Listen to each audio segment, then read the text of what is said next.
Hello YouTube, Millennium X17 here. Alright, so the Microsoft conference is now over and this is my impressions video of it. I'm going to try to keep it moving, but this is probably going to be a long video. So, it might not be as positive as some people may expect. I don't know. It's a little bit of mixed. I mean, they showed a lot of fucking games. I mean, that's an understatement. They showed a lot of games. Like, this was impressive showing at this conference.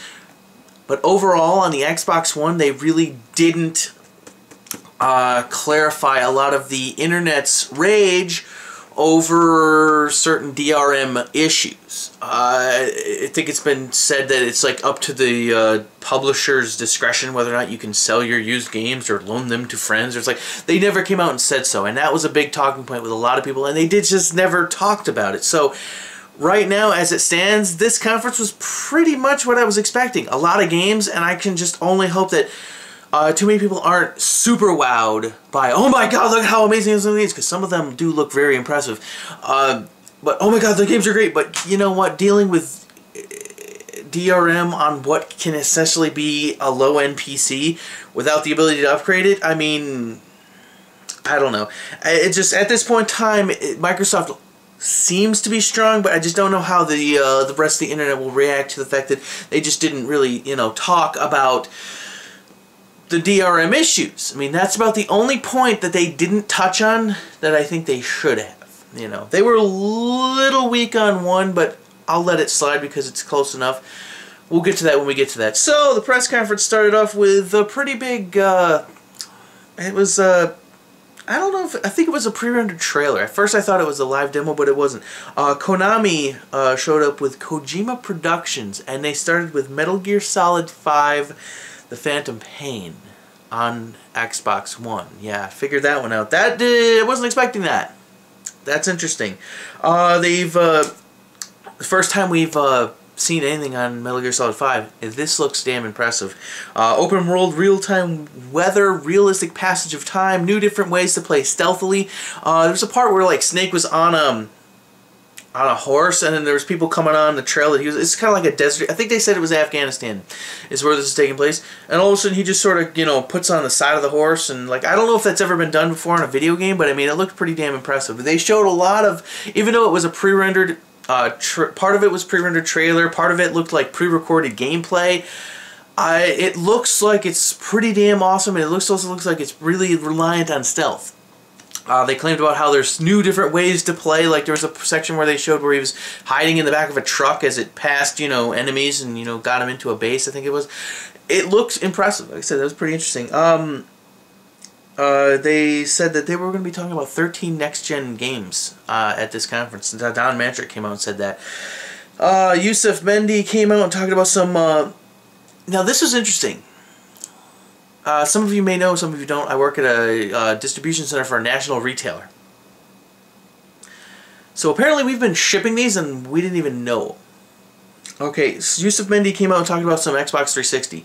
He said that there's going to be a hardware refresh. It's lighter, faster, stronger, better, the quieter, the usual talking lines.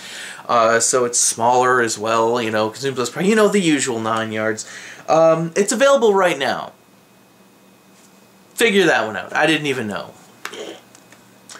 Yeah, so as to how you could tell between the SKUs, I wouldn't know. But I would imagine it probably would say. But either which way, there's that. Microsoft is doing some sort of a, a copycat of there's a lot of copying of Sony, I've noticed. A couple of things that were really blatantly taken from Sony's playbook. This specifically, they said that I didn't write down when it's going to start, but it's like a PS Plus membership type of thing. If you have an Xbox Live Gold account, then apparently you, starting sometime in the near future, will be able to get 2 free games per month. I saw Assassin's Creed 2 is one of the first ones that they're going to have available. Which is, it's a PS Plus copy, so whatever. They confirmed that World of Tanks, free-to-play MMO, is coming to the Xbox 360. Interesting. This summer on Xbox 360. Okay. From next game demo. Now, this is a lot of game demos, so this is going to happen real fast. Half of everything happened so fast, I couldn't even write it down fast enough. So, from Press Play, it's called Max, The Curse of Brotherhood. Looks very interesting. Slightly cartoony type of art style, but it's, think of Shadow Complex, Castlevania type gameplay, and that's pretty much what it does.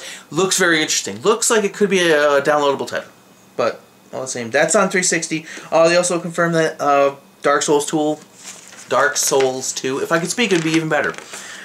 Phil Spencer then came out and said that from this point forth, all games are going to be Xbox One titles. And then they started with the one that was shown, I think, 2 or 3 years ago. I think it might have been 2 years ago that Crytek showed Rise. And at that time, I think it was 2 or 3 years ago when they were first pushing the Kinect in a big way. And it was like, oh, you can swing your arms around wildly to, you know, look like you're doing a sword and a shield. And, you know, everyone was like, you know, and nobody cared. What I'll say right now about Rise right now is it looks like 300 the game. Because I guarantee you there's going to be a lot of people that are going to be hard on that game, you know, interested in it, because it just looks like 300 the game. Like, it was that impressive. Thing that I did take away, though, they showed the guy demoing it on stage. He was using a controller. So I think because of the negativity of Kinect, they threw that out, which I think is the wisest thing you could possibly do. Even though this Kinect that will be delivered with the Xbox One is what pretty much is originally as advertised, still the stigma is there, so I think they threw it out and went with controls. Anyway, it definitely looks damn impressive. It's a launch title, by the way. Killer Instinct was confirmed from Rare. Everyone's been, you know, going crazy for that. This next one was just strange. Ted Price from Insomniac Studios comes out and debuts Sunset Overdrive is the name of the game. I couldn't explain to you this if my life depended on it. Think of Mirror's Edge and that type of super colorful and highly contrasting art style. But it kind of plays and acts, from what they showed from this pre-rendered trailer, to be more like Bulletstorm. Very bizarre, very wild, and very out there. Don't know quite what to think of it right now. First time we've seen it, so, you know, reserve judgment till later. Forza 5 is up next from Turn 10 Studios. Dan Greenwald came out and was talking about it. They were talking about how McLaren is this world-class, you know, manufacturer where they had different you know, different Formula 1 wins, different Le Mans wins, and different Indy wins, and what have you. They're the first manufacturer to do this, do that. Now they have this new technology that's in the McLaren P5. And they were like, there's only 2 in the world! And then they bring one out on stage. The amount of security at this conference, just because of that one car, I can only begin to imagine. So McLaren P5 live on stage, yeah, that's an expensive piece right there. And then they started, you know how in Forza they've always had that garage view where you could just take your car and put it there and sort of look over it and open the door and do this? They did that live demo. What I wrote down was dynamic lighting porn, which is pretty much what it was. You know, take it for what you will. It looked impressive, but then again, Forza games always do. I'm a sucker for Forza, so, you know, I mean, it looked impressive. And then the other thing they talked about was Drivatar, which Microsoft is just thing that they have this need to make up words. It just blows me away. But yeah, Drivatar, using cloud-based game saves, it learns from how you drive in the game, and then when you're not logged in, your artificial driver then drives for you, and when you log back in, you just automatically get credits based on how well he did. Okay, sounds interesting. And then apparently you can do the same thing, you know, play against your friends. Even if they're not online, you might just be playing a computer. It's advanced AI type systems. Sounds very interesting. It'll be interesting to see how well it will be implemented. Yeah. There was that. So Phil Harrison comes out, talks about Xbox One indie support, and then proceeds to not show any indie games. Instead, they go to a developer that I pretty much don't consider indie anymore. I don't quite think Mojang is independent. Successful, definitely, but that's, you know, neither here nor there. Minecraft is going to be on Xbox One. That's pretty much a no-duh. They showed more about Quantum Break from Remedy. Damn impressive. Like, I was really intrigued with the confusing, like, ship crashing through the bridge, but now I'm really intrigued. Like, this, I think, is what I'm most, out of everything shown, and there's a lot of good stuff shown, this is the game that I'm probably, if I ever do eventually get an Xbox One, I will most likely be getting this game alongside it, because Quantum Break looks damn interesting. You're a detective, apparently, for some agency that I don't know about, who's... Like, what happened was the scientist was experimenting, the experiment went awry, and time stopped due to the experiment. But it was a limited field, and apparently you as a detective have some special ability to walk through frozen time so he's like, there's an explosion going on in this laboratory when the time froze, and there's glass and debris everywhere, and he's just kind of think of like the Matrix kind of stuff where the time freezes and, you know, just Keanu Reeves wades through all the debris and kind of like sort of thing. It looked damn impressive. I'm like, okay, this is interesting. And you're inspecting the crime scene, and then you grab a hold of the scientist girl, and you're like, I can't let you go. I'm not going to hurt you, though, because if I let you go, you'll freeze again. And it's like, she's apparently knows what's going on. Oh, time froze. Oh, the field's collapsing. You know, and you're some sort of an investigation type game where time, you know, is gone awry because of experiments. I don't know. It's hard to explain. It's probably on the internet by the time this video goes live. Look it up. It's very impressive. So yeah, there's that. This next one is a little strange. The game is called D4, and I don't know anything about it whatsoever. It's from... I might be getting his name wrong, but apparently it's an indie game. Now, as to why they didn't put this back when they were talking about indie games and not, you know, after Remedies is a question mark, but Swirdy65, I think is the guy's name. Apparently an indie developer, I would imagine. The only thing I can write down fast enough was that it's like a Walking Dead, Telltale Walking Dead type art style. You know, that watercolor type of almost graphic novel-esque type thing going on. Okay. This next one was like, I couldn't believe it when they started. It looks impressive, but it's a blatant ripoff of Little Big Planet. It's called Project Spark. And think of Little Big Planet, but instead of on that 2.5D plane, it's a full 3D rendered thing that you could just go with between smart glass and Connect Voice and other implementations that you can just, you know, magically do and make your own game. And they're like, you know, after they went through their little quick demo of it, what they could do, it looks impressive, it looks like it's functional, and they're like, this is what other people did with it. And then there's like a Limbo copy, and then a Space Invaders copy, and then, you know, like a pinball game, and it's like, okay, you know, it's, you know, just like Little Big Planet. Everybody copies every other game that ever came out before it. It's going to happen. So that's basically what it is. It looks impressive, but it's just a copy. I don't know how to feel about that. Yeah, what are you going to do? Mark Whitten comes out, starts talking about Xbox Live and Smart Glass. And then for some reason they suddenly bring back Killer Instinct.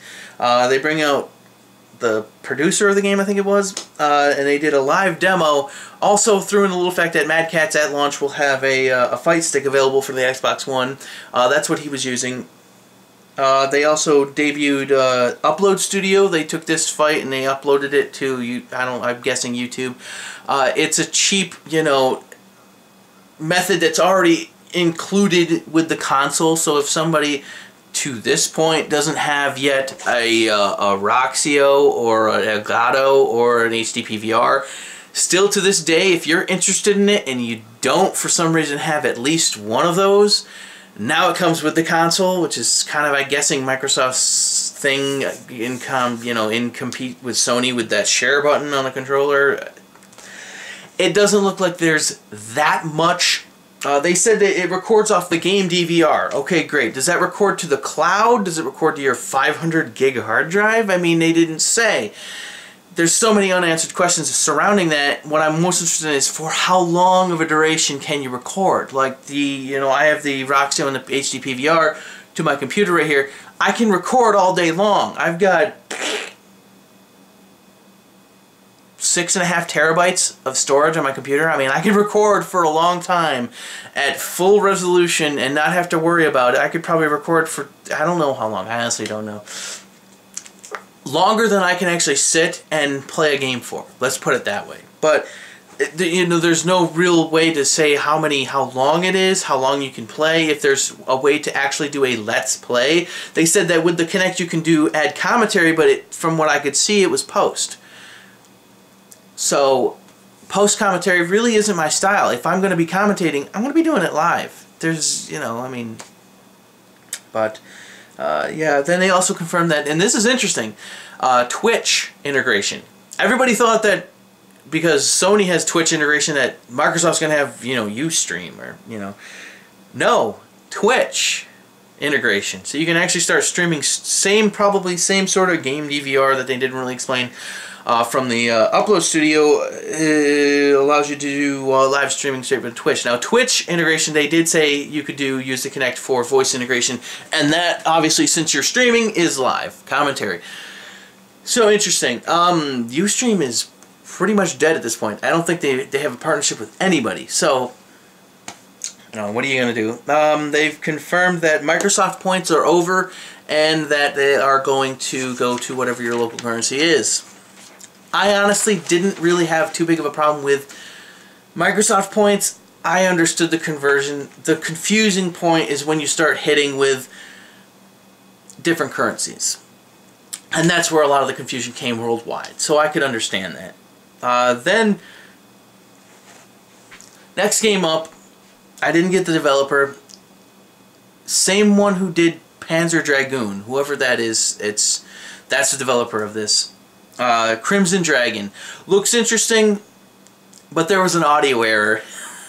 And there was no audio. So all you heard, the whole thing, was the crowd heckling the shit out of just everything. It was a trailer is what it was. And it looked impressive, but we don't know how it sounds because there was some sort of an audio issue. Here's the thing, though. Crimson Dragon is not at fault because this happens later in the show, which leads me to believe that there was some sort of an error with like an XB1 dev kit was malfunctioning, is what I think happened, because this also happened later on with Battlefield 4. So, this is why companies like Microsoft and Sony always like the pre-rendered trailers. They're safe. Live demos are very impressive for this exact reason. There's so much that can go wrong. I don't know how much to take back from it, but either which way, Crimson Dragon looks impressive. We'll have to wait and see more on that. We'll probably show the trailer again later on, sometime during E3, where it does have audio. But either which way. Another game that if I were to get an Xbox One, this is another game that I would probably definitely be getting as well. Jeff Briggs and Mike Jones from Capcom came out and dropped a live demo of Dead Rising 3.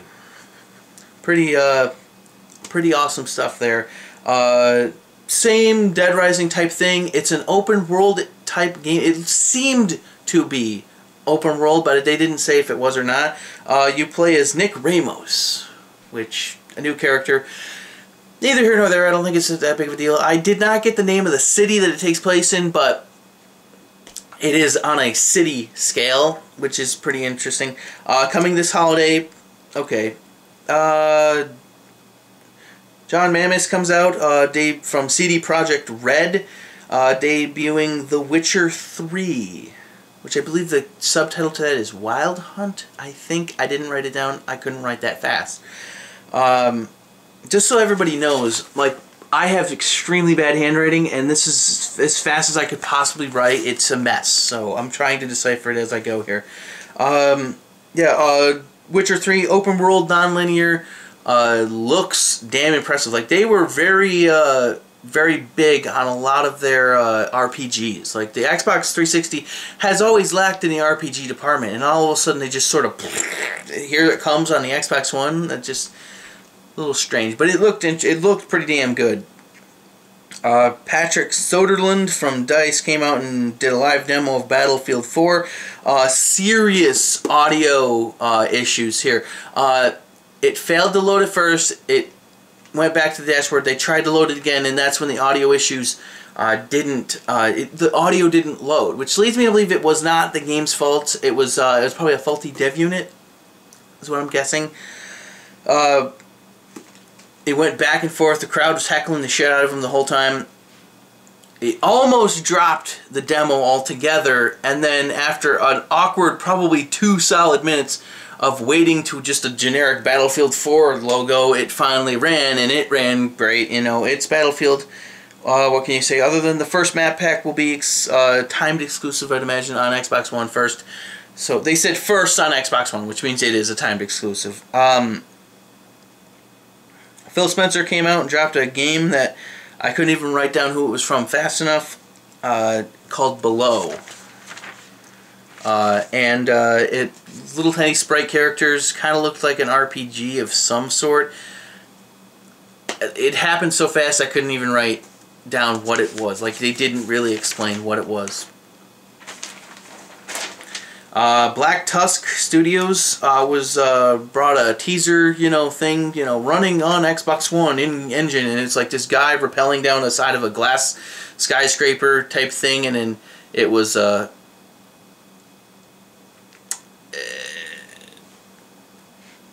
fireworks going off, and I'm distracted by my TV. I should probably just turn it off.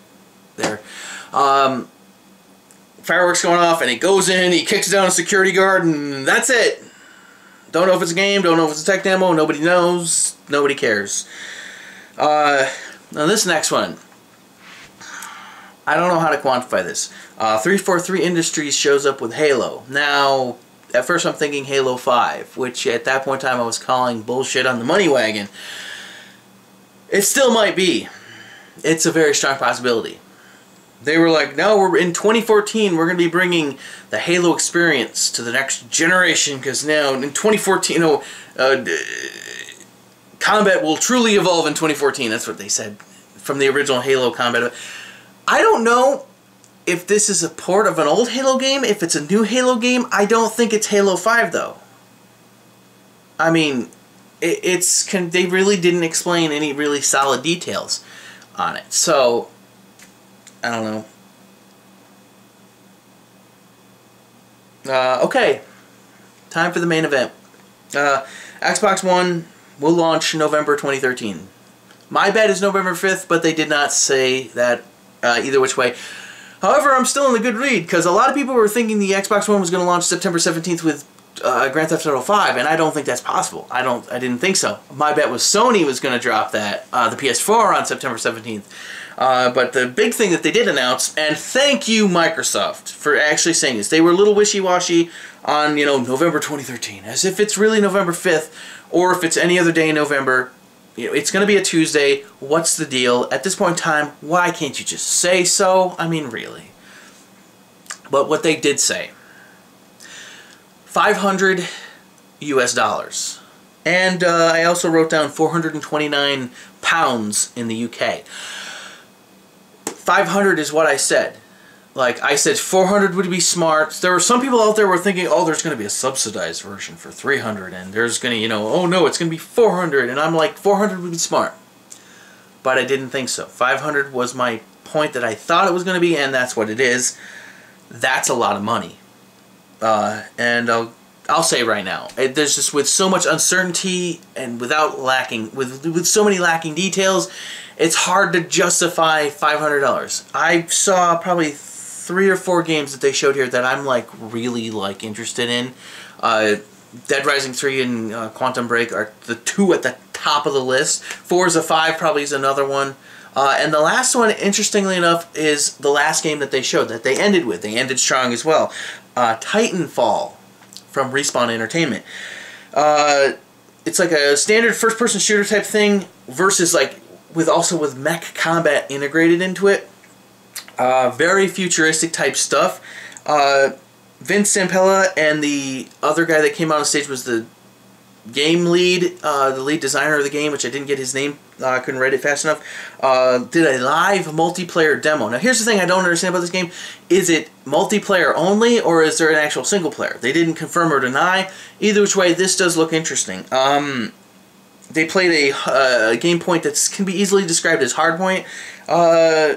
Very interesting dynamic between the combat between being on a foot soldier on the ground versus against these mech type machines. You can gang up on a mech combat, and the regular players can actually take out a mech, but the mechs are so overpowered that you get taken out really quickly. It's a very interesting dynamic. It looks very interesting. What I'll say is that I can already see people map glitching the shit out of this game, because this guy, like, as a soldier in the future, you have this like pack that's kind of like a booster jump pack that like gives you a super high jump, and it's like kind of like he jumps across this huge chasm, wall rides, and then comes around, and like the way to traverse the map is it looks really interesting. But I can just see that and be like, oh my god, map glitchers are gonna have a field day with that. But either which way, that's the end of the conference. This video is going extremely long. I don't know if I've been convinced or not to spend $500 on an Xbox One. The games look impressive, but the questions are still there. So, time will tell. EA's in like an hour and a half. I'm starving. I need to get some food. So, sorry for the long video, and until later, you guys have yourselves a good day.